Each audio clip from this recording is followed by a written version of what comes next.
ఇక సింగర్ మంగ్లీగా పేరు సంపాదించుకున్నటువంటి ఈ తోపు సెలబ్రిటీ ఎవరైతే ఉన్నారో ప్రస్తుతం అయితే ఆమె ఇబ్బంది పరిస్థితులలోనే ఇరికిందయ్యా. అగో ఏమయ్యా గంతగనవనంటే ఈమె పుట్టినరోజే ఈమెకు పెద్ద గండాన్నే తెచ్చిపెట్టిందని అంటున్నారయ్యా చాలా మంది ఈ ముచ్చటెరికైన తర్వాత.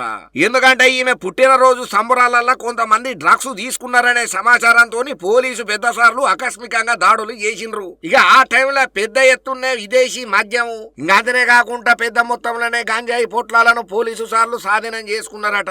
ఇక ఈ పార్టీకి ఆధారపడ్డ గెస్టులు ఉంటారు కదా, ఆ వాళ్ళకు కూడా వైద్య పరీక్షలు నిర్వహణ చేయగా దగ్గర 9 మందికి పార్టీ వన వచ్చిందట. మరి గంతగనం గ్రాండ్ గా పంచను ఏడ చేసుకున్నదయ్యా మేడము మంగ్లీ అని అంటే చేవేల మండలంలో ఉన్నటువంటి త్రిపుర రిసార్ట్ లా మంగ్లీ బర్త్డే ఏడుకలు అబ్బో మస్తు గ్రాండ్ గా చేసుకున్నదయ్యా. ఇక ఈ సందర్భంగా చాలా మంది సినీ రాజకీయ ప్రముఖులతో పాటు పలువురు బిజినెస్ కుటుంబాలకు చెందిన పిల్లలు కూడా ఉన్నారట. ఇక ఇదే టైంలో వీళ్ళంతా మాదక ద్రవ్యాలు యూజ్ చేసిల్లని చెప్పి వార్తలు గట్టిగానే వినబడ్డాయి. అంతేకాకుండా ఈ ముచ్చట మీద పోలీసులకు కూడా సమాచారం అందుడుతోని పెద్ద ఎత్తున పోలీసులు అక్కడ ఏరుకొని సోదాలు నిర్వహణ చేసిల్లు. విదేశీ మందు బాటిళ్లను స్వాధీనం చేసుకున్నారు, అదుపులోకి కొంతమందిని తీసుకున్నారు, డ్రగ్స్ గంజాయి టెస్టులు కూడా నిర్వహణ చేసిల్లు. ఇక ఇలా చాలా మందికి డ్రగ్స్ పాజిటివ్ గా నిర్ధారణ అయినట్టు తెలుస్తున్నది. అయితే పాజిటివ్ రిజల్ట్ వచ్చిన వాళ్ళ ప్రముఖమైనటువంటి పిల్లలు ఉన్నారట అయ్యా.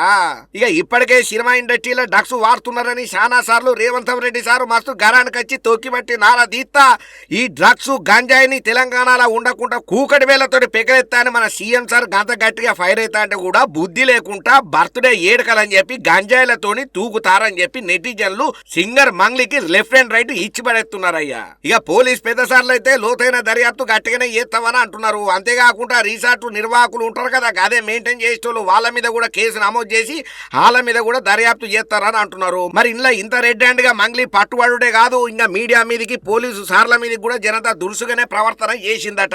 మరి ఇప్పుడు మంగ్లీ కేసు ఏమైతుందో ఏందో పురాగా మనకు మాత్రం ఏం తెలుసు, చూద్దాం.